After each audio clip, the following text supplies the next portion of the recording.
If your dog's tail is stuck up like a flagpole, what does this actually mean? Hello, my name's Max. Welcome to day number 5 of reading your dog's body language until we run out of dog to look at. Today's video is your dog's tail again.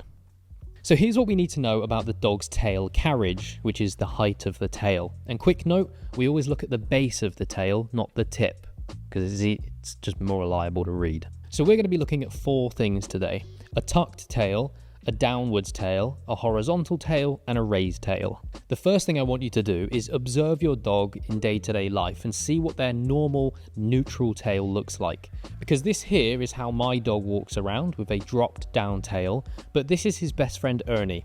That is his tail pretty much all the time. So starting with the tucked tail. This is a pretty reliable thing. If a dog's tail is tucked, it almost always means that this dog is fearful and they are in flight mode.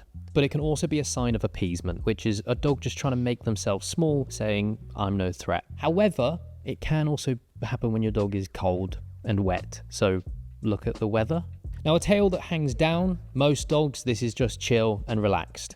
A horizontal tail, however, this can still be a pretty natural tail for a dog, but most of the time it equals that this dog is just a little bit more alert, a little bit more interested in something maybe that they have seen. For example, my dog Enzo can walk around like this when he's got some good smells, a little spring in his step. Now, moving on to the raised tail, this is where we get a little bit more layers in. Just like with the horizontal tail, the raised tail can just indicate more alertness, but this doesn't mean a problem. 99% of dogs will get a pretty high tail when they see another dog. But if they're happy to approach, the weight is quite balanced like this dog here, then this high tail is simply just alertness, interest. But if we're seeing that there is a lot of tension in this dog's body, maybe the dog is freezing, weight is forward, or weight is shifted all the way back, like we've learned over the last few days, this would indicate that this dog is actually feeling threatened or trying to threaten.